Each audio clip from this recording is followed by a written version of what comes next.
우리는 일본이다. 우리가 한국에 이기지 못할 이유가 없다.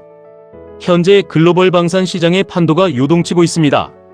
수십 년간 방위 장비 이전 3원칙이라는 스스로의 빗장에 갇혀있던 일본 방위 산업이 최근 미쓰비시 중공업을 필두로 거대한 기지개를 켜고 있기 때문입니다. 특히 일본 정부가 최근 무기 수출 제한을 대폭 완화하는 법적 근거를 마련하면서 미쓰비시는 호주와의 차세대 잠수함 및 호위함 공동개발이라는 대규모 프로젝트의 도전장을 내밀었습니다. 폴란드와 필리핀 등 K방산의 주요 고객층이 겹칠 것으로 예상되고 있는데요. 이는 단순히 한 기업의 수출 시도를 넘어 아시아의 군사기술 강국인 일본이 본격적으로 한국 K방산의 독주체제에 재면 승부를 걸어오기 시작했음을 의미합니다. 미쓰비시라는 거대 자본과 일본 특유의 정밀 기술력이 결합된 이 행보에 전세계 방산업계는 물론 우리 K방산 역시 새로운 국면을 맞이하고 있다는 평가가 이어지고 있습니다. 하지만 겉으로 드러난 화려한 청사진과는 달리 일본 방산이 넘어야 할 현실적인 벽은 결코 낮지 않아 보입니다. 일본의 잠수함과 호위함 기술은 정상급으로 평가받지만 결정적으로 해외 운영 데이터가 전무하다는 점이 발목을 잡고 있기 때문입니다. 방산 전문가들은 현재 살얼음판 같은 국제 정세 속 방산 제품은 실험실의 수치보다 거친 현장에서의 증명이 우선시된다고 꼬집고 있습니다. 일본의 무기체계는 수십 년간 철저히 자국 방위만을 위해 설계되고 운용되어 왔기에 기후가 전혀 다른 국가나 예측 불허의 다양한 작전 환경에서 그 성능이 100% 발휘될지는 여전히 미지수라는 분석이 지배적인 것입니다. 이것은 마치 트랙에서만 달린 슈퍼카가 실제 험난한 오프로드에서도 제 성능을 낼 수 있을지 의구심을 갖는 것과 같습니다. 반면 대한민국은 이 지점에서 압도적인 우위를 점하고 있다는 게 전문가들의 중론입니다. K방산은 단순히 무기를 만드는 단계를 넘어 이미 전 세계 다양한 환경에서 방대한 실전 빅데이터를 축적해왔기 때문입니다. 폴란드의 혹독한 추위부터 중동의 살인적인 폭염, 그리고 동남아시아의 다습한 정글에 이르기까지 한국의 무기체계는 이미 지구촌 곳곳에서 실전 배치를 통해 그 신뢰성을 입증했습니다. 특히 최근 중동 사태에서 보여준 천공이의 놀라운 요격률이나 유럽의 최전선에서 운용 중인 K9, 자주포와 K2 전차가 보내오는 실시간 데이터는 일본이 단기간에 돈으로 살 수 없는 대한민국만의 독보적인 자산이라는 것인데요. 일본 군사 전문지에서는 이런 자주 섞인 목소리가 나오기도 했습니다. 일본이 이제야 해외 환경에 맞는 개량형을 고민하기 시작할 때 한국은 이미 전 세계에서 수집된 데이터를 바탕으로 무기체계를 정교하게 다듬어가는 마스터의 단계에 진입해 있다. 여기에 더해 기술 이전에 극도로 보수적인 일본 특유의 폐쇄적인 기업 문화와 높은 생산 단가는 실리와 신뢰를 동시에 중시하는 글로벌 시장에서 일본이 극복해야 할 가장 큰 과제로 지목되고 있습니다.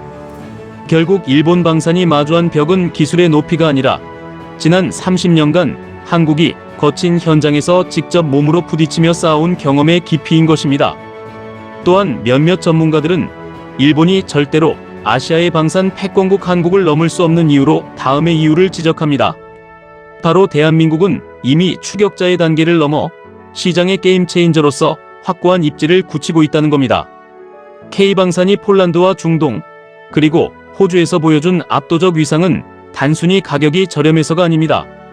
우리는 상대국이 요구하는 까다로운 납기일을 단 하루의 오차도 없이 지켜냈고 현지에서 즉각 가동 가능한 검증된 성능을 수치로 증명해왔기 때문입니다.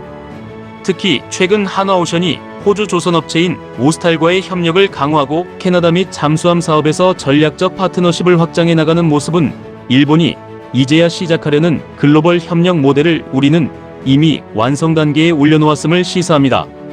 세계 최초로 리튬이온 배터리 체계를 잠수함에 실전 배치하며 얻은 방대한 데이터는 이제 막 첫걸음을 뗀 일본과는 격이 다른 신뢰의 자산이 되고 있는 겁니다. 여기서 끝나지 않고 일본 방산업계 관계자들은 이번의 프로젝트를 잠자던 거인의 귀환이라고 명명했는데요. 하지만 한국이 지금의 K방산의 위상을 구축해온 이유는 이뿐만이 아닙니다. 전문가들은 K방산의 진정한 힘이 단순히 무기라는 하드웨어에만 있지 않다고 말합니다. 일본이 미쓰비시라는 거대 기업의 이름을 내세워 단품 위주의 제품 판매에 집중하고 있을 때 한국은 해당 국가의 방위 산업 생태계 전체를 함께 구축하는 이른바 포괄적 안보 패키지를 제안하며 시장의 판도를 바꾸고 있습니다. 이 포괄적 안보 패키지가 글로벌 시장에서 결정적인 선택의 기준이 되는 이유는 명확합니다. 현대의 무기 체계는 한번 도입하면 최소 30년 이상을 운용해야 하는데, 단순 수입에 의존할 경우 부품 공급이나 유지 보수에서 판매국의 눈치를 볼 수밖에 없는 안보 종속이 발생하기 때문입니다. 한국은 이 지점을 정확히 파고들어 현지 생산 시설 구축과 창정비 기술 전수, 나아가 인력 양성까지 포함된 안보 자립을 제안합니다. 물고기를 파는 것이 아니라 물고기 잡는 법을 함께 고민하는 이 방식은 무기 도입국의 국방 주권을 존중하는 가장 진정성 있는 접근으로 평가받습니다. 실제 사례를 보면 그 위상은 더욱 극명해집니다. 폴란드와의 계약에서 한국은 단순히 K2 전차를 인도하는 데 그치지 않고 현지 생산 라인을 구축해 폴란드를 유럽 방산의 허브로 만들겠다는 파격적인 청사진을 현실로 옮겼습니다. 또한 호주에서는 현지 법인을 통해 레드백 장갑차를 생산하며 호주 내 일자리 창출과 산업 부흥을 동시에 이끌어내고 있습니다. 최근 중동 국가들과의 협력에서도 무기 판매를 넘어 에너지 공급망 보호와 기술 공동 개발을 묶는 고도의 패키지 딜을 성사시키며 한국은 상대국이 거절하기 힘든 가장 매력적인 제안을 던지는 국가로 각인되었습니다. 이러한 행보에 대해 글로벌 군사 전문 매체들과 외신들은 한국은 방산 수출의 새로운 표준을 정립하고 있다며 찬사를 아끼지 않고 있습니다. 단순히 기술적 우위를 자랑하는 것을 넘어 상대국의 안보를 곧 우리의 안보로 인식하며 함께 성장하겠다는 이 전략적 유연함, 그것이 바로 기술 이전의 보수적인 일본이나 생산 능력이 한계에 다다른 서방 국가들이 결코 제공할 수 없는 대한민국 K방산만의 독보적인 레버리지라고 할 수 있습니다.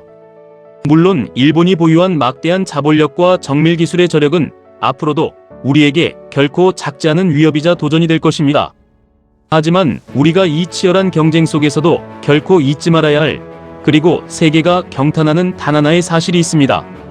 대한민국의 방위산업은 누군가의 화려한 도움이나 우연한 행운이 아니라 우리 스스로를 우리 힘으로 지켜내야만 한다는 자주국방의 처절하고도 간절한 노력 끝에 비로소 탄생했다는 점입니다.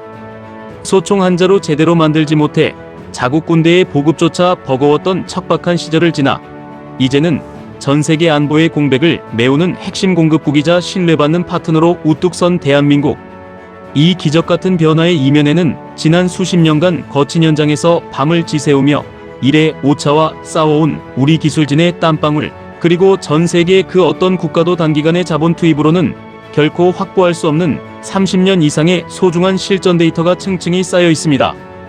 결국 이 거대한 경쟁의 최종 승자는 단순히 기술의 정점에 먼저 도달한 자가 아닐 것입니다. 그 기술 속에 담긴 진정성을 바탕으로 평화가 단순한 구호가 아닌 실질적인 물리력에 의해 수호될 수 있음을 증명해낸 국가, 바로 대한민국이 걸어온 그 길이야말로 전 세계가 지금 K방산에 열광하는 가장 근본적인 이유일지도 모릅니다. 오늘 우리가 준비한 소식은 여기까지입니다. 시청해주셔서 감사합니다.